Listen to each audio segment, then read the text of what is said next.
حضرت امام حسین تشریف لائے، بچوں سمیت آئے۔ حور بن یزید ایک شخص تھا، حور بن یزید، ہاتھ ہو، صحرا کا علاقہ ہو، تپتی ہوئی ریت ہو، اتنے کٹھن اور سخت حالات، چاروں جانب موت ہی موت، دور دور تک اپنوں کا نام و نشان کوئی نہیں، اور اکیلے فیصلہ کرنے والے امام حسین، باقی سارے بچے ہیں یا عورتیں، سارے بڑے اکیلے۔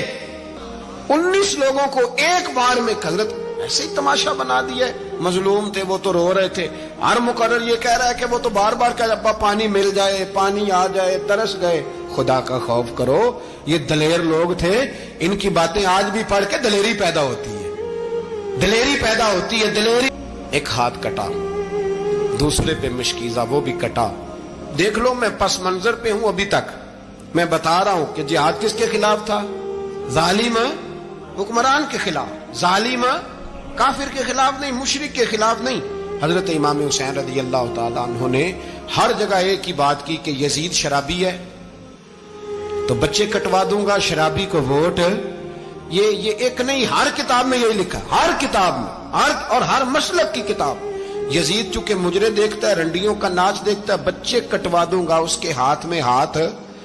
امام حسین نے فرمایا چونکہ اللہ کی حدوں کو توڑتا ہے، حقوق اللہ پامال کرتا ہے، حدود اللہ، بچے کٹوا دوں گا لیکن اس کے ہاتھ میں ہاتھ۔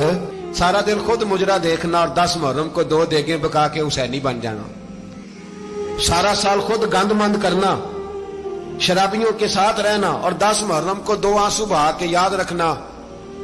میں ہمیشہ کہتا ہوں، پھر کہہ رہا ہوں، جس کے موبائل میں گندے گانے ہیں، گند دیکھتا ہے، شرابی کبابی کا سپورٹر ہے، ووٹر ہے، یا مجرے دیکھتا ہے، آتا جاتا ہے، وہ یاد رکھے قیامت میں امام حسین کا ہاتھ ہوگا، اس کا گریبان ہوگا۔ ہم سے نہ رقم ہوں گے قصید یزید کے، ہم لوگ تو حسین کے سیرت نگار۔ حضرت حکومت کس کی تھی؟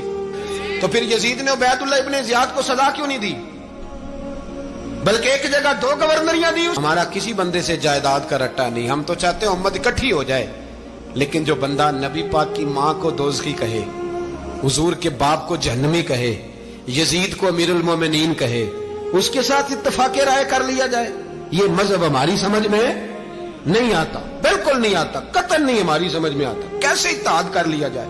یہاں تو میرے بھائی جو ہمارے ابا کا مخالف ہو، اس سے اتحاد نہیں ہوتا، اور جو نبی پاک کے والد کو دوزخی کہے اس سے اتحاد ہو جائے۔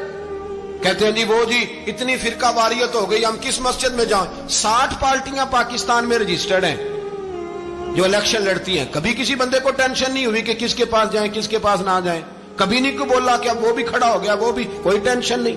مذہب کی باری ٹینشن ہو جاتی ہے، اتنا بڑا مذہب ہوتا ہے بھائی، غلط بندے بھی آ جاتے ہیں بیچ میں، تھوڑا پہچان کے چلنا پڑتا ہے صحیح کون ہے اور غلط۔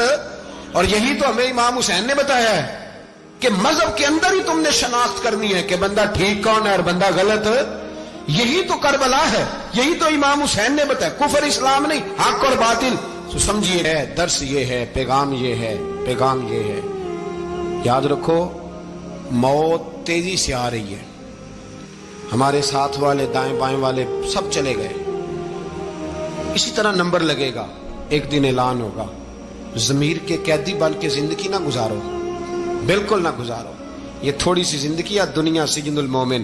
حق بات کرو، حق پہ ڈٹنا سیکھو، دین سمجھو، خبردار رسول پاک صلی اللہ علیہ وسلم کے دین میں ظالم، جابر، فاسق، فاجر کی کوئی گنجائش قطعاً نہیں ہے۔ اپنے آپ کو سمیٹو، اپنے آپ کو سنبھالو، دین میں اپنا کردار ادا کرنے کی کوشش کرو۔ دین طلب کرتا ہے ہم سے کہ ہم نے دین کو کیا دیا ہے۔ امام حسین نے سارا گھرانہ دین کے لیے دے دیا۔ ہمارا جو بچہ کسی کام کا نہیں رہتا اسے مدرسے داخل کراتے ہیں۔ ہم نے دین اتنا کمزور کر دیا ہے کہ عالم اگر شور نہ کریں، عالم اگر شور نہ کرے، زور نہ کرے، گھٹن والا ماحول ہو گیا، مذہب کی پوزیشن کمزور کر دی۔ اب جہاں تک اس بات کا تعلق ہے جی فرقے ہو گئے، تو میرے بھائی یہ کوئی اتنی خطرناک بات ہے، یہ کوئی اتنا مشکل معاملہ نہیں ہے، یہ تو امام حسین نے بتا دیا تھا کہ یزید کے طور پر ایک غلط فرقہ کھڑا ہو گیا ہے، لہذا اس کا مقابلہ کرنا ہے، اس میں کوئی بری بات ہے؟ لیکن ایک سبق ہے بزرگوں کا کہ اگر سچی بات بھی نہیں کرنی تو پھر اس منبر کا حق ادا نہیں ہوتا۔ جو سچ بولے وہ حسینی ہے، جو ظالم کے سامنے کھڑا ہو جائے وہ حسینی ہے، جو مصلحت کوش ہو، جو کہے ٹائم نہیں، گراؤنڈ ریالٹی نہیں، حالات نہیں، طبیعت نہیں، موقع نہیں، تو ابھی امام حسین کے پیغام کو نہیں سمجھا.